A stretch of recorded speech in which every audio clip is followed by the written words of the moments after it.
Olá pessoal, tudo bem? Vamos para o encontro 2 de jurisdição, pessoal. Hoje vamos só fechar trabalhando arbitragem e jurisdição voluntária.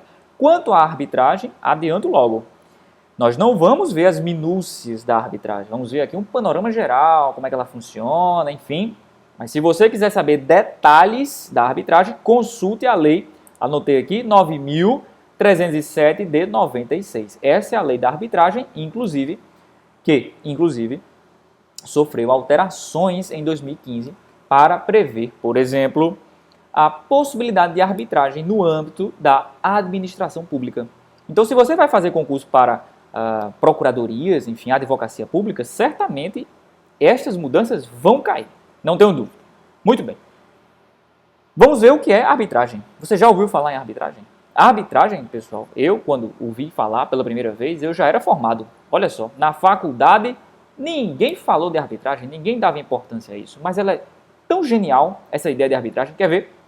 Porque na arbitragem, pessoal, as partes, veja, elas abdicam da jurisdição estatal, do juiz, do poder judiciário, e elas se submetem de livre e espontânea vontade perante um tribunal arbitral. Em outras palavras, as partes, de livre e espontânea vontade, em questões patrimoniais, porque a arbitragem só funciona para questões patrimoniais, elas escolhem quem irá julgá-las em caso de conflito. Olha só que beleza. É o suprassumo da evolução da resolução do conflito. Você escolher quem vai lhe julgar, que beleza, hein? E estando todo mundo de acordo, isso é muito bom. Isso é muito bom, pessoal. Infelizmente, a arbitragem ela não é a regra do Brasil, ela é a exceção. Infelizmente. Ela é difundida, realmente ela tem uma certa notoriedade, especialmente nas cidades e nos estados mais desenvolvidos, como é o caso de São Paulo, por exemplo. Então, lá tem muitas empresas, muitas grandes empresas, enfim, muitas questões complexas de direito empresarial, enfim, de contratos até internacionais, enfim. Então, a arbitragem ela é utilizada mais nessas situações, porque as partes elas preferem ser julgadas por um expert, que elas mesmas escolhem, do que um juiz. O juiz, convenhamos, ele conhece o direito, mas ele não conhece todas as minúcias de todos os contratos empresariais, enfim, questões mais complexas. Tanto é que, normalmente, o juiz ele é auxiliado por peritos, que são os experts que vão auxiliar no seu julgamento. Então, na arbitragem, as partes escolhem os árbitros, que normalmente são 3, mas pode ser 1, 5, 7, enfim, tem que ser o número ímpar, que vão compor o tribunal arbitral. O tribunal arbitral terá um presidente, que será escolhido pelos próprios árbitros, e se não houver consenso, vai ser o mais idoso.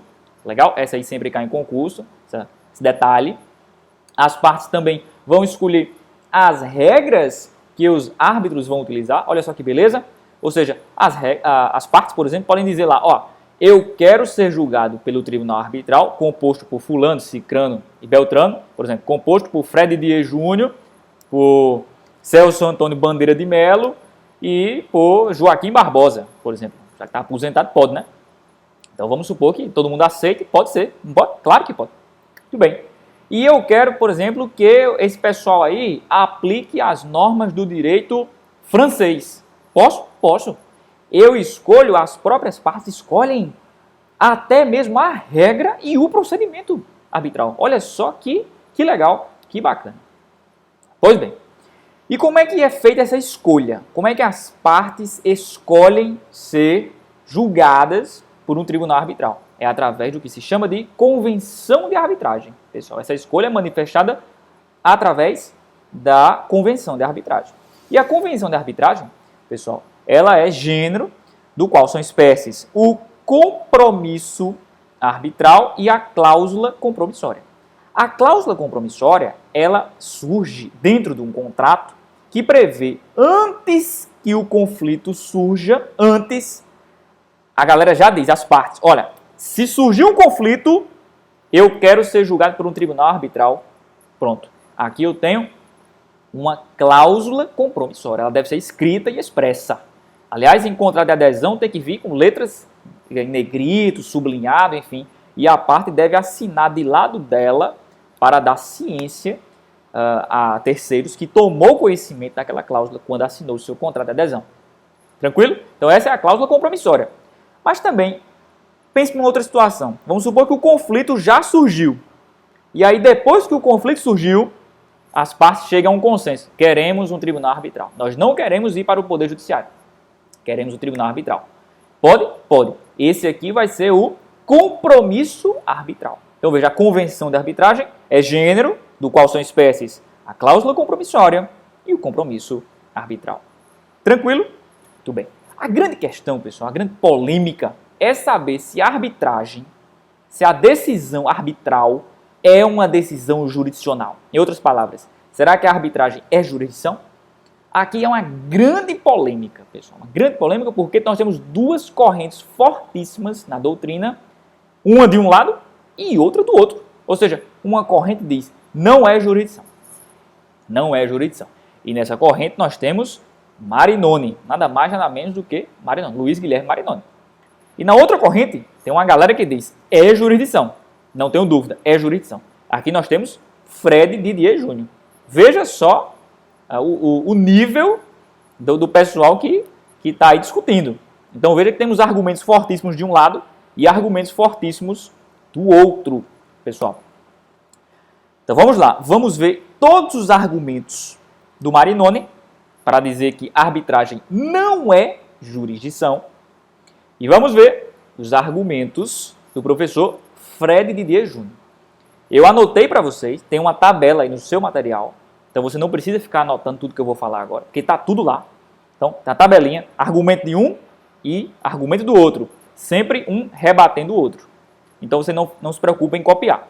Vamos ao primeiro? São mais ou menos 5 grandes assim, argumentos de um lado e de outro. E no final eu digo o que é que eu acho. Acho que já estou um pouco suspeito, mas no final eu digo se eu acho que é ou não jurisdição, a nossa querida arbitragem. Muito bem. Bom, segundo Marinoni, quando as partes escolhem os árbitros, elas estão renunciando à jurisdição. Se eu estou escolhendo quem vai me julgar, eu renunciei à jurisdição. O Didier diz, calma, não. Você renunciou à jurisdição do Estado. Do Estado. Mas não renunciou à jurisdição de um modo geral. Olha, então, já temos aqui um duelo. O próximo argumento do Marinoni, que eu anotei aí para vocês, vou acompanhando aqui também na ordem, na sequência, para não nos perdermos, é jurisdição, segundo Marinoni, só pode ser exercida por quem foi devidamente investido naquela função. Legal, né? É um argumento forte? Para mim, fortíssimo. Fortíssimo. E aí o professor Fred diz, não, peraí, nem sempre. Pense no caso que a gente já viu do Senado. O Senado, quando julga o presidente da República por crime de responsabilidade, depois que a Câmara autoriza, age com jurisdição? Sim, age com jurisdição. Então, o próprio sistema, o próprio ordenamento jurídico brasileiro, ele prevê situações em que a jurisdição não é exercida pelo Poder Judiciário. Então, por que não dizer que a arbitragem também não seria uma exceção? Esse é um outro argumento. Então, vamos para o terceiro argumento do Marinoni. Segundo ele, diz que a arbitragem não respeita o princípio do juiz natural. A gente viu o princípio do juiz natural como um princípio da jurisdição, não é isso? E, em suma, o juiz natural é aquele juiz imparcial e que não tem nenhum interesse na causa. Agora, os árbitros têm algum interesse na causa? Nenhum. Segundo o professor Fred Didier, os árbitros eles foram escolhidos pelas partes, previamente. E isso não fere o juiz natural na medida em que os árbitros também devem ser imparciais, devem ser diligentes, enfim, não devem manifestar qualquer interesse. Isso, inclusive, está na própria lei de arbitragem. Muito bem. Próximo argumento do Marinoni. Vamos na sequência. Ele diz o seguinte, esse é bom. Só o Estado pode executar suas decisões. Aqui, para mim, é o melhor argumento do Marinoni. Por quê? Realmente, a arbitragem, os árbitros não podem executar suas decisões. Elas precisam do Poder Judiciário para que haja execução. E por isso o professor Marinoni diz, ó, então, não tem jurisdição na arbitragem. Ela não pode executar. Mas aí o professor Didier diz, peraí, não, calma. Aqui o problema não é de existência de jurisdição. Aqui o problema é a existência de competência. Ele reconhece que a arbitragem, o juízo arbitral, não tem como executar suas decisões, mas ele diz que isso é um problema de competência e não de falta de jurisdição. Legal? Isso é bom, né? E por fim, o último argumento, o Marinoni diz que o Poder Judiciário pode controlar as decisões do juiz arbitral. Aí o professor Fred Didier rebate. Calma. Poder até pode, mas quanto à validade e não no mérito. Então veja, olha só. Se o tribunal arbitral decidiu de um jeito, o Poder Judiciário não pode chegar e dizer que aquilo não vale, reformar aquela decisão. Não pode. Mas pode controlar a validade. As partes na arbitragem, pessoal, quando há a decisão, elas são intimadas. Então vamos supor que uma das partes ela não goste da decisão ou vislumbre algum defeito que atinja o plano da validade daquela decisão. Ela tem um prazo de 90 dias para requerer ao Poder Judiciário que anule aquela decisão arbitral. Agora veja, o Poder Judiciário ele vai anular. Ele vai anular aquela decisão. Ele não vai reformar. Ele não vai alterar a decisão. Como o tribunal às vezes faz com uma decisão de um juiz de primeiro grau. Não. Ele no máximo anula e manda proferir nova decisão. Então, segundo o professor Fred Didier, este controle do Poder Judiciário é limitado ao aspecto da validade, nunca o mérito. Então, esses são os argumentos aí de uma corrente e outra corrente, pessoal. Eu, particularmente, adoto a teoria, a tese de que a arbitragem é jurisdição. Aliás, a própria decisão, não sei se eu já falei isso, mas falo agora, a própria decisão arbitral, ela é um título executivo judicial. O próprio Código de Processo Civil, o velho e o novo, seja lá o que você quiser, diz exatamente isso. A decisão arbitral é título judicial. Olha só como isso já nos traz a ideia de que a arbitragem é jurisdição, pessoal. Pelo menos na minha opinião. Mas respeito demais a outra corrente, porque os argumentos são fortes. Não é qualquer um que está argumentando ali. É o professor Marinoni. Então merece ser respeitado, sem dúvida. Então, você tem aí esse panorama. Tenho certeza que se cair na sua prova, arbitragem é jurisdição, você vai detonar os dois argumentos aí. Para cada argumento de um, tem a rebatida do outro. E você vai construindo a sua resposta nesse ping-pong que a gente viu aí na nossa tabela. Tranquilo? Fechamos. Noções gerais de arbitragem. É ou não é jurisdição? Eu acho que é. E você? Não sei. Vamos ver. Muito bem. Vamos passar para o último tópico de jurisdição, que é a jurisdição voluntária. A grande pergunta é, mais uma vez, jurisdição voluntária é jurisdição? E aí você já pode dizer, claro, até o nome dela é jurisdição. Jurisdição voluntária. Aqui cuidado, viu? Também temos polêmica. Polêmica grande aqui, se é ou não é. Tem uma corrente que diz que é jurisdição e tem uma corrente que diz que não é jurisdição. Aliás, tem até gente que diz que nem voluntária é. Porque, veja, olha o argumento dessa galera. Eu acho inteligente. Se eu preciso ir ao judiciário para que ele reconheça um direito, enfim, para que eu possa ter os efeitos jurídicos de uma situação, então não é voluntário. Eu tenho uma obrigação de ir ao Poder Judiciário. Se eu quiser aquilo, vamos supor, se eu quero alterar meu nome, eu acho que meu nome é ridículo. Eu posso alterar? Não, eu tenho que ir ao Judiciário. Então tem uma galera que diz que voluntário não tem nada. Então, aí aqui é minoritário, né? Aqui é minoritário. É voluntário porque eu quero alterar meu nome, eu altero se eu quiser. Então eu tenho uma voluntariedade de procurar o Judiciário ou não. Legal? Tudo bem. Adianto logo. Aqui tem uma posição que prevalece. Qual é a posição? A posição que prevalece é que jurisdição voluntária não é jurisdição. Na prova, eu sigo essa aí. Particularmente, não. Eu acho que jurisdição voluntária é jurisdição. Mas prevalece no Brasil a ideia de que jurisdição voluntária não é jurisdição. Vamos ver? Tudo bem. vamos ver as características. Primeiro, antes de a gente responder se é ou não jurisdição, vamos ver os argumentos, mais uma vez, de uma corrente e outra. Quais são as características da jurisdição voluntária? Anotei aí também no seu material, a gente vai acompanhando uma por uma para a gente não se perder. Primeira é, a jurisdição voluntária é uma atividade estatal de integralização e fiscalização. Ou seja, o juiz ele vai integralizar a vontade do interessado para que ele goze dos efeitos jurídicos de uma determinada situação concreta. Então, ele também vai fiscalizar se aquele interessado preenche os requisitos legais para que seja deferido o seu pedido. Então, por exemplo, mais uma vez, eu quero alterar meu nome. Para que eu possa alterar meu nome, que eu acho que ele é ridículo, por exemplo, eu tenho que procurar o judiciário através de jurisdição voluntária. Ele vai fiscalizar se eu preencho os requisitos para alterar meu nome e, porventura, vai deferir o meu pedido. Legal?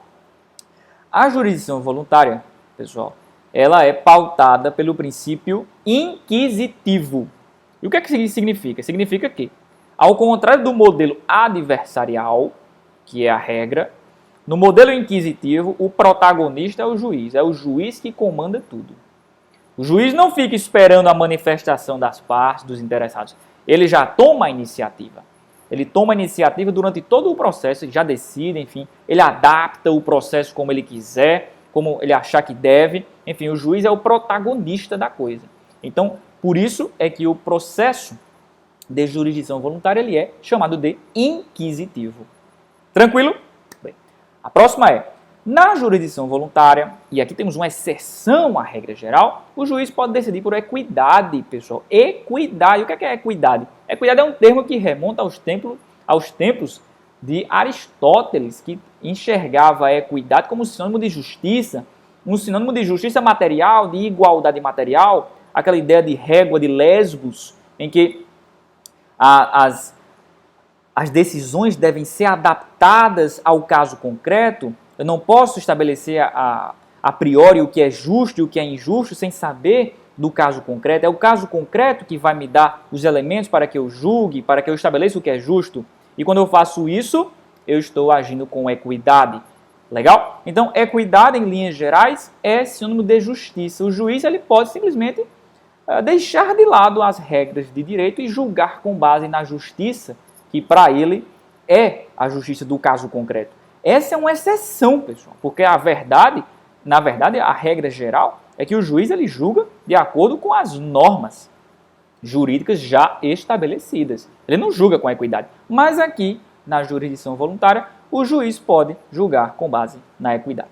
Outra característica. O Ministério Público ele deverá intervir em todos os processos de jurisdição voluntária. No atual CPC, sim. No novo CPC, não. Apenas nos casos anotei aqui, artigo 178 do novo CPC. Então, essa é uma mudança que o novo CPC trouxe. O Ministério Público ele não há mais esse dever de intervenção do MP em todos os processos de jurisdição voluntária. Isso dá uma praticidade. Legal? Muito bem. Mas, finalmente, a gente já viu as características, mais ou menos, como é que funciona. É ou não é jurisdição? Essa é a grande pergunta que a gente vai fechar o nosso encontro de hoje. Muito bem.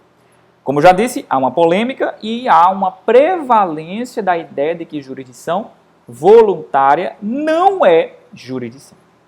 Alguns elementos ajudam na construção deste raciocínio de que jurisdição voluntária não é jurisdição. O primeiro deles é que essa galera que diz que jurisdição voluntária não é jurisdição, ele diz que não há lide.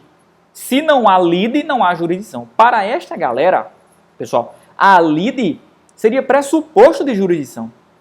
Para o professor Fred Dier, mais uma vez aí vem discordando, ele diz, não, peraí, a lide não é pressuposto da jurisdição.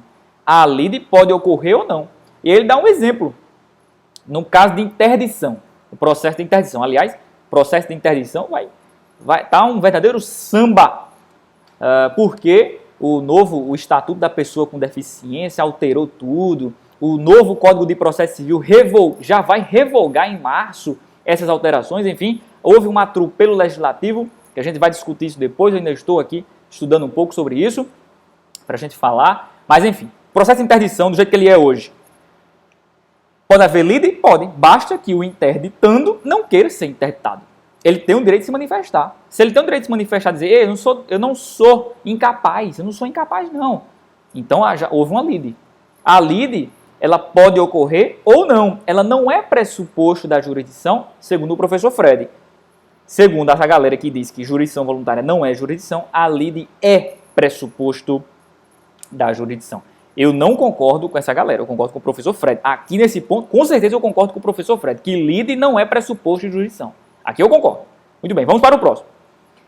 Segundo o pessoal, diz o seguinte, a jurisdição voluntária, ela não tem processo, ela tem procedimento.